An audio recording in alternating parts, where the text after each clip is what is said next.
Hello everyone, my name is Logan, and this is the 196th Russian Kilo.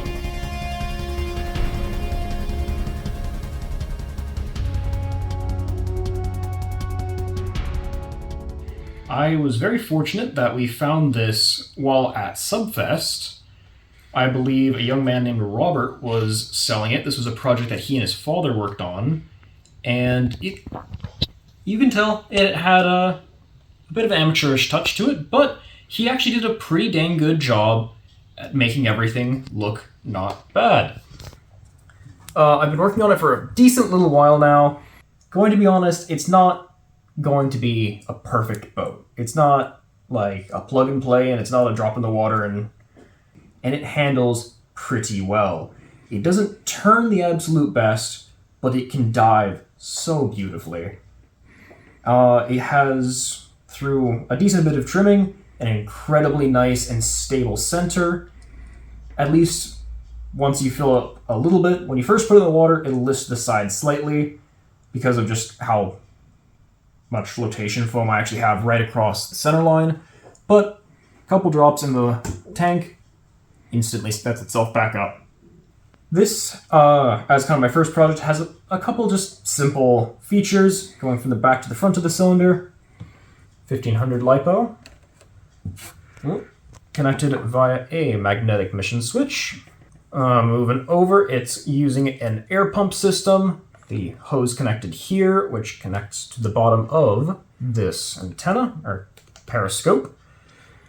From there, all the rest of the components are quite simple. This does not have an automatic pitch controller. When I was first designing this, it was intended to just be a basic toss it in the water and let it drift around, requiring more pilot skill than automatic cruise control.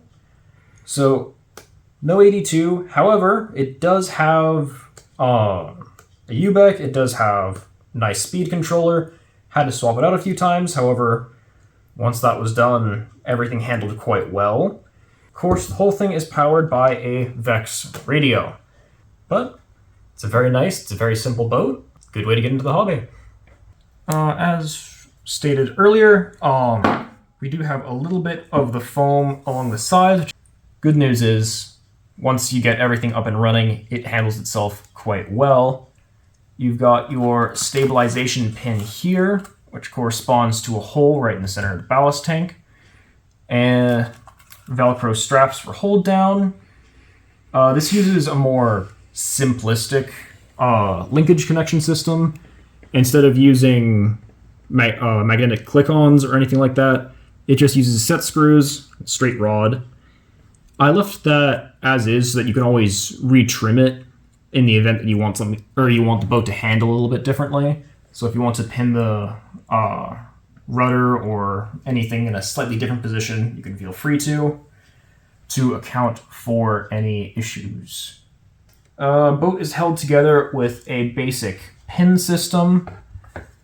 Got a flat face here with a brass hold down screw. Just use a simple thumb screw, push it up through the bottom through this hole here, screws into there, holds everything together nice and tight, and as an added bonus, the thumb screw in the bottom actually acts as a bit of like a skid plate. So if you ever bottom out the boat because it's your first time using it, or if you lose signal, you don't need to worry about scratching it. It'll just hit the little thumb plate or thumb screw, and you'll be good to go. But this would be a fantastic boat if you want to either try your hand at repairing it, or if you are a beginner who's willing to do a short little bit of grunt work to get a beautiful boat like this up and running again. Well, that's been the short little overview of this 196th Russian Kilo. Again, this would just be a super nice boat for anyone just getting into the hobby or is looking for getting a Kilo hull for nice and cheap. This has been my first little getting my feet wet on purely my own knowledge, so take that as both a warning and a blessing.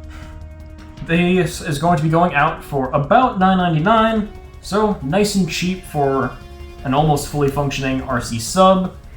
And as stated, I built this all the way, so I'm hoping to use the proceeds from this, go towards college, should be able to pay for actually basically a full class for one of my terms. So